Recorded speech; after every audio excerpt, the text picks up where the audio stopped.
damage the champion. But as we turn on the W and try this one more time, it still goes right through it, hitting the Yasuo without any issues. Alright, well, does this have any different interactions with Braum's shield? And other than the fact that he does absorb the first hit, it still goes right through it. And for demonstrational purposes, also testing this with Aurelion Sol's W on, again, the exact same thing happens. The next question is asking, how big can you make his Q grow?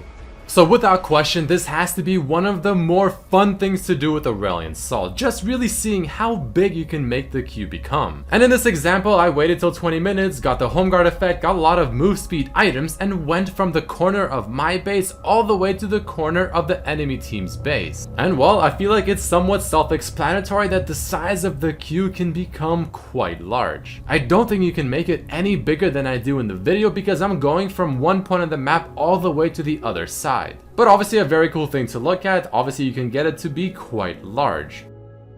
The next myth is a little bit of a bonus one, mainly just for fun. So it's essentially asking, can Yasuo and Braum block Aurelion's Q even when it's in a very large state?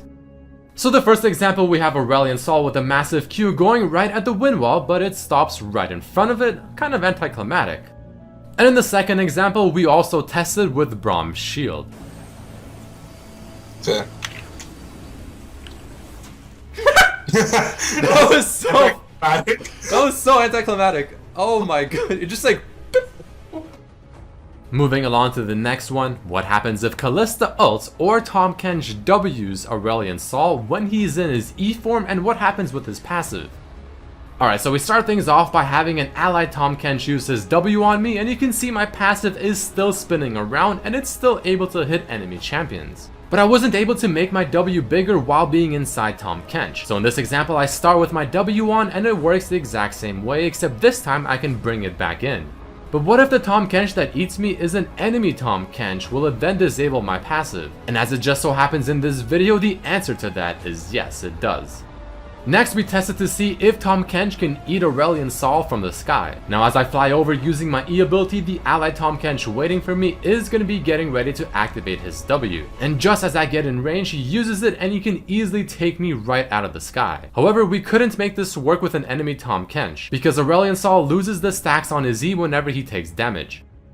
And last but definitely not least, let's test it to see what happens if Kalista ults Aurelion Sol. And as I'm sure most of you have already guessed, the interaction is very similar to that of Tahm Kench. My passive will still spin around Kalista and it never actually cancels out. So we've got some pretty interesting synergy between champions.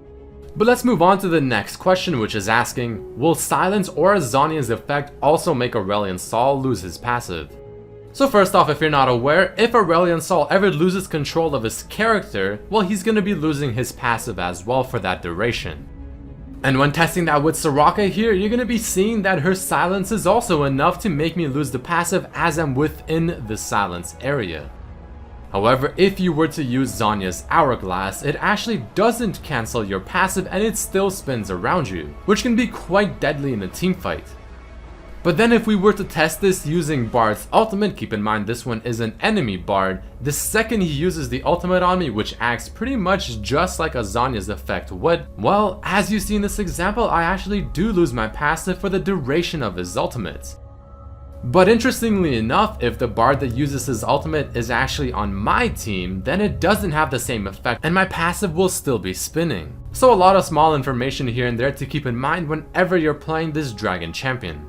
But speaking of Bard, this next question is asking, can you still use his passive or W while you're taking Bard's journey?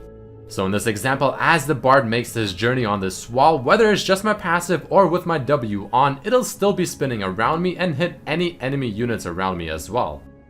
But let's next test this with Bard's journey and Aurelion Sol's Q, and as he makes it, I use the Q and I go right through the portal and it's still following me. I'm able to keep up with it and obviously make it bigger. So both of the abilities do synergize with Bard's journey. The next question is asking about the interaction with Aurelion Sol's E and his passive with Skarner, Azir, Sion, and Poppy ultimates. So let's start things off by testing it with Azir ultimate. As I prepare to use my E ability and start flying over the river, Azir uses the ultimate and as the soldiers come out, they do end up stopping me and pushing me backwards. Alright, but what if Azir's soldiers are already standing there? Can I then fly over them? As we set up that exact scenario, the answer unfortunately is still no. But is there anything that Aurelion Sol can fly over? So in this example, we'll test it with Poppy's ultimate. And as the dragon takes flight, well, I mean, the hammer is still gonna be more than enough to stop him. But what about Scion ultimate? Can the creator of galaxies be able to fly over some undead warrior? Well, the answer is still no. And as a bit of a bonus, will Aurelion Sol lose his passive if he gets ulted by Skarner? And as the ultimate finally goes off, the answer is yes, and the passive will stop for the duration of Skarner's ultimate. Moving on to the next question, will Aurelion Sol's passive or W proc Banshee's Veil?